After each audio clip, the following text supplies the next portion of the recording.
Hello students, today we are going to learn theory of consumer behavior, that is microeconomics, chapter 2, part 1.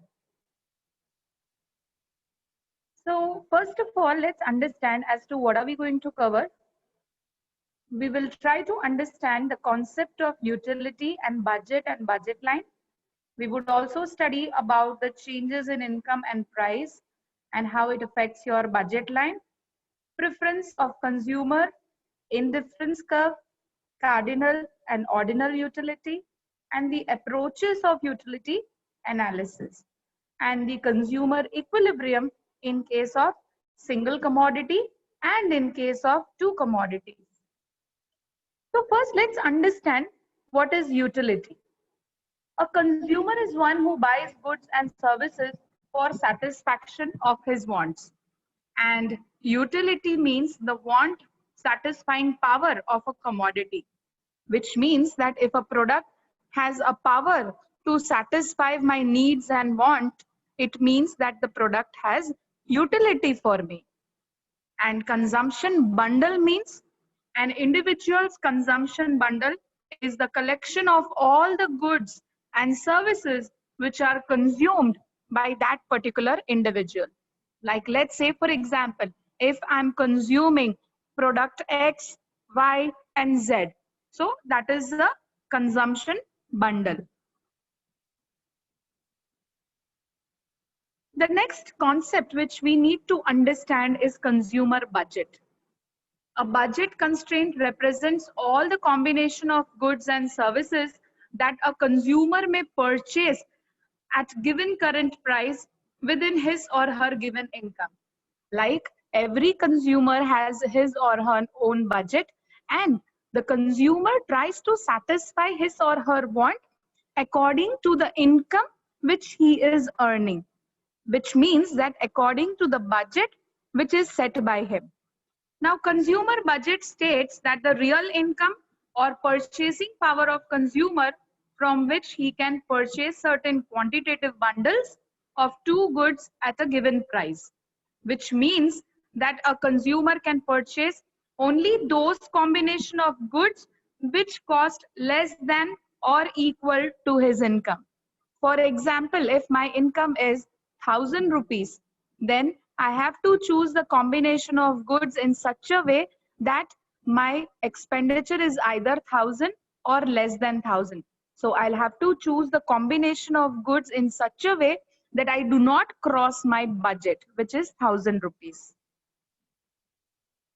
Now, when we talk about budget set, a budget set or opportunity set includes all the possible consumption bundles that someone can afford given the prices of goods and person's income level. Like let's say, for example, same example, 1000 rupees. Now with that 1000 rupees, I can have different combination of bundle. I can have product X also, Y also, Z also, A, B, C, etc. Now I have to choose that which combination I want. Do I want more of A and less of Z, or do I want more of C and less of Y? So the combination bundle which are selected by the consumer is budget set. Then what is budget constraint? A budget constraint represents all the combination of goods and services that a consumer may purchase given current price within his or her given income. Like inequality shown below is a budget constraint. Like let's say, for example, P1 is the price of good 1, P2 is price of good 2, X1 is units of good 1, and X2 is units of good 2, and M is income of the consumer. So budget constraint means when I say P1 X1 plus P2 X2, which means price of good 1 into units of good 1 plus price of good 2 and units of good 2. That should be less than or equal to your income, which means it should not cross your income, which is 1000. Because if it crosses 1000, which means that you are running short of money, or you will have to bear it, the consumption loss which you do not have. Next one is budget line. Budget line is a graphical representation of all the possible combination of two goods which can be purchased with given income and prices, such that the cost of each of this combination is equal to money income of the consumer. Now, the same budget set or the budget line, we can, represent it in the form of graph. Like, let's say all the possible combinations which I have chosen that should not cross my income. It should be either equal to or less than my income, which is M. When I plot all those combination on graph and when I join those lines or dots, then I get the budget line, which shows that my budget should not cross that line. Now, when we talk about budget line equation, given the money income of the consumer and prices of two goods, every combination lying on the budget line will cost the same amount of money and can therefore be purchased with given income. And the budget line can be defined as a set of combination of two commodities that can be purchased if whole of the given income is spent on them and its slope is equal to the negative of the price ratio. So this is the budget slope of budget line.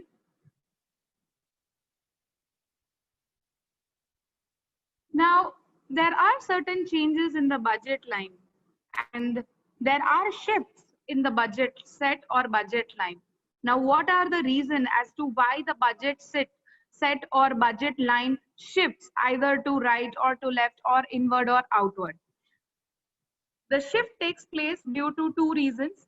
One could be due to change in income. When I say change in income, it could be either increase or decrease. And secondly, due to change in price of the commodity. So your budget set or budget line is shifting inward or outward, either due to change in your income, depending whether it's increasing or decreasing, or due to change in the price of the commodity. Same way, the price of the commodity may either increase or decrease. So let's see diagram wise that how does change in income affects the budget set or budget line. We can see that in the first diagram, that is A, we can see the dark line blue and we can see that the curve which is going inward, which means the budget line is shifting inward. Now, why does that happen? A decrease in income causes the parallel inward shift. When there is decrease in income, obviously your budget or consumption will also decrease. So your budget line is shifting inward. And in the second curve or diagram, which is B, we can observe that the curve is shifting outward. That is due to the most important reason, increase in income. So whenever income increases, the consumption pattern will also increase. So the budget set or budget line shifts outward, or you can say rightward. Now, what happens when there is, change in prices? What would be the difference or how the curve would shift of budget line or budget set? We can see in diagram A that an increase in price of good 1 makes the budget line steeper as in panel or diagram A. And in diagram B, you can see a decrease in price of good 1 makes the budget line flatter. Now, why does it become flatter? Because there is decrease in price. And when there is a decrease in price, the demand increases. So the curve becomes flatter. And in A, when the price increases, the curve would become steeper. Now, when we talk about preference of a consumer, consumer's behavior is governed by monotonic preferences. When we say monotonic preference, it refers to a situation where the consumer will prefer more of commodities than the combination providing lesser commodity. Or you can say that a consumer preference are monotonic if and only if between any two bundles, the consumer prefers the bundle which has more of at least one of the good and no less of the other good. as compared to the other bundle. Like let's say for example, if I have been given two bundle combination 9 and 8 and 9 and 7, then we can go for 9 and 8 because that is more than the bundle 2. Now let's talk about indifference curve analysis. An indifference curve is the curve which represents all those combination of two commodities which give same level of satisfaction to a consumer. And each point on indifference curve represents the same level of satisfaction. So we can say that indifference curve is convex to its origin and two indifference curve never intersect with each other.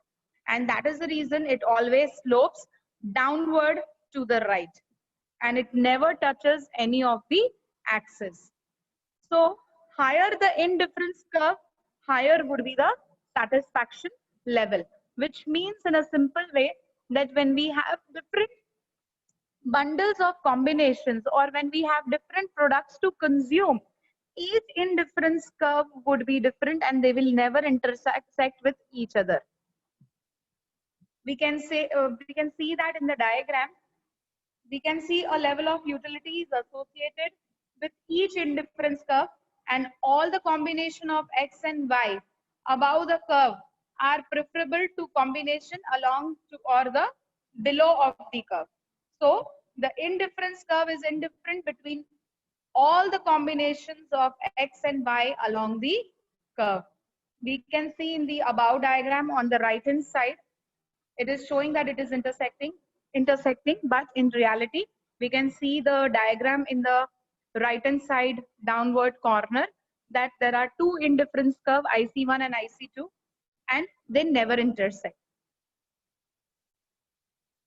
So let's understand what is marginal rate of substitution. Marginal rate of substitution refers to the rate at which the consumer substitutes one good to obtain one more unit of the other good. Like, let's say for example, the slope, as I said, that the slope of indifference curve is marginal rate of substitution, which is equal to change in y upon change in x. And marginal rate of substitution is never constant. It varies over the indifference curve. Whenever the consumer tries to substitute one good so that they can obtain more of the other good, like let's say for example there is product X and product Y. In order to consume more of X, and if I want to obtain more of X than Y, then I'll have to let go Y.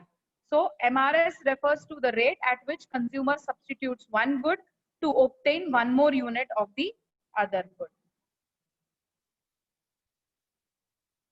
We can see that in this diagram, marginal rate of substitution is nothing but change in Y upon change in X. That is the formula. Now, when we talk about consumers' equilibrium using indifference curve analysis, according to indifference curve analysis, the conditions required to achieve consumer equilibrium are: first, where the slope of indifference curve is equal to the slope of budget line, which means that your MRS at XY is equal to PX upon PY, and the slope of indifference curve is equal to the slope of budget line. Secondly, the indifference curve must be convex to the origin at the point of tangency. This is one of the property of indifference curve also. This is the graphical representation of equilibrium under indifference curve analysis. In the diagram, we can see there are three combination of goods, that is IC1, that is indifference curve 1, IC2 and IC3. So consumer is at equilibrium at the point E when budget line AB is just tangent to IC2. We can see the straight budget line which is AB, and if we observe AB budget line is crossing with the IC2. So we can say that consumer is in the equilibrium when the budget line AB is just tangent to IC2. Now there are certain approaches of utility analysis. Now we know what is utility. Now let's study the different approaches of utility analysis. There are two approaches. One is cardinal utility approach and two, ordinal utility approach. What is cardinal utility? This was given by Alfred Marshall and it refers to the measurement of utility in terms of numbers like 1, 2, 3 and so on. And the units of measurement under this approach is called utils.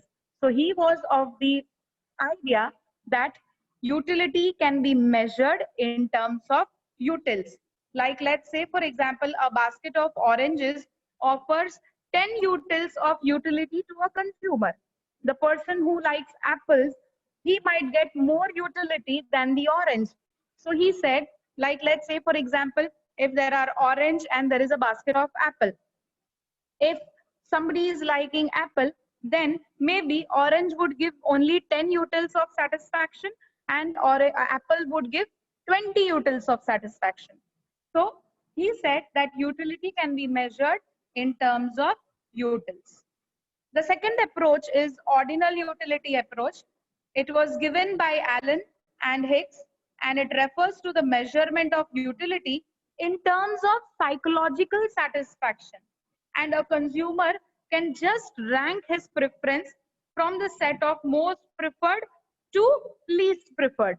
So he said that you cannot give the numbering, but yes, you can say that which is most preferred and which is less preferred. So it is more of psychological satisfaction which you gain after the consumption of commodity. When we talk about cardinal utility, let's learn first about cardinal. So cardinal utility has two concepts, total utility and marginal utility. Total utility refers to the total satisfaction which is obtained by consumption of all the possible units of commodity. Like let's say for example, there are different number of commodity. First I had consumed one apple, then second apple, then third and fourth. Now when I add all that, I get my total utility. So TUN is nothing but utility 1 plus utility 2 plus utility 3, which means that after consumption of 4 apple, what is the total utility which I have received? So we can say that total utility refers to the total satisfaction which is obtained from the consumption of all the units of commodity. What is cardinal utility and under that marginal? Now we know what is total utility. Now let's study about marginal utility. Marginal utility, it is the additional utility derived from the consumption of one more unit of given commodity, which means that when I had one orange, the utils was 10. When I had second orange, utils was increased from 10 to 15. So that difference of 5, that is my marginal utility. So when I deduct my second from the first consumption, then I get my marginal utility. So marginal utility is nothing but change in your total utility due to change in number of units. Now, what is the relation between total utility and marginal utility? We can see in the table, the number of units are given from 1 to 7 and total utility is also given. This is an hypothetical or we have assumed that total utility is increasing from 10 to 18 and 24 and 28 and so on. So this is a hypothetical statement. And third one, now how do we derive at marginal utility? 18 minus 10, that would give us 8. Then 24 minus 18, that would give us 6 and so on. Now when we, with reference to this table, which is given to us, that is total utility and marginal utility, When we convert this into graphical presentation, we can see that total utility, earlier it is increasing and then slowly it starts diminishing at an, we can see that in the diagram. Now, when we talk about marginal utility, it is diminishing, which means that with every additional unit of commodity, marginal utility starts diminishing, and after it reaches zero, that is when total utility is at highest, which is 30, at that time marginal utility is zero. And when total utility starts diminishing, then marginal utility goes negative. So there are three important points over here, that when total utility was increasing, marginal utility was positive.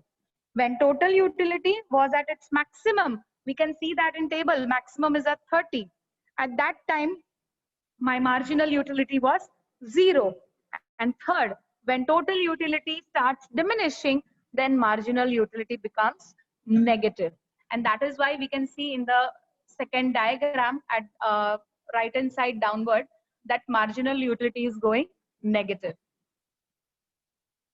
So this was the relationship between TU and MU. 3 points. When TU is increasing, MU is positive. When TU is at its maximum, MU is 0. And when TU starts diminishing, MU is negative.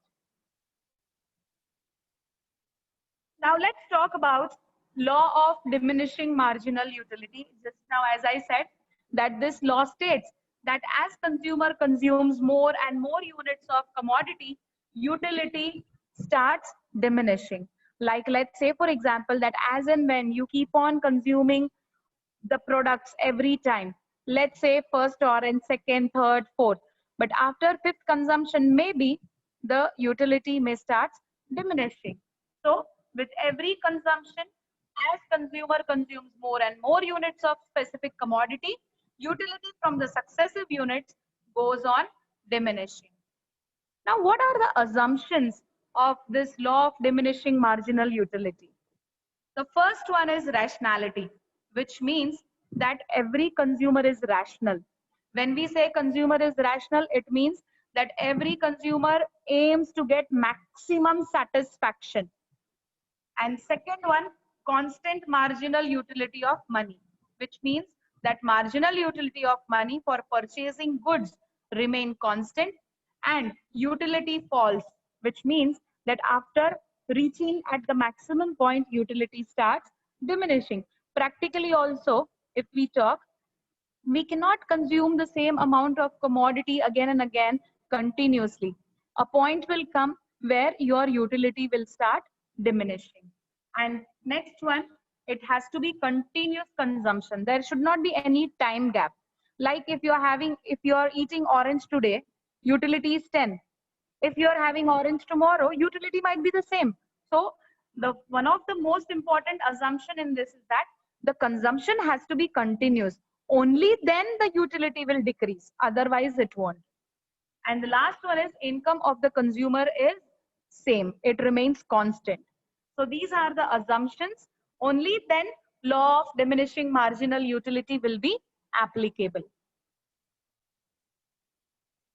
Now, what is law of equimarginal utility? According to this law, a consumer gets maximum satisfaction when the ratio of marginal utility of two commodities and their respective prices are equal and marginal utility falls as consumption increases. So same assumptions are applied as in law of diminishing marginal utility. So this is the same. So we can say that marginal utility of X upon price of X is equal to MUY upon PY. That is marginal utility of Y upon PY. That would give us marginal utility. So consumer's equilibrium using marginal utility analysis. The condition of consumer equilibrium. As I said, that consumer tries to have the maximum satisfaction. So over here, marginal utility analysis occurs in two cases. In case of single commodity case and in case of double commodity case. So first let's study in case of single commodity. Consumer attains equilibrium when the following conditions are met, which means that marginal utility of X upon price of X is equal to marginal utility of that commodity. So we can say that ratio of MU, that is marginal utility of X over the price of X, is equal to marginal utility of money. Secondly, when we talk about in case of two commodities, consumer attains equilibrium when there are two commodities, let's say apple and orange both.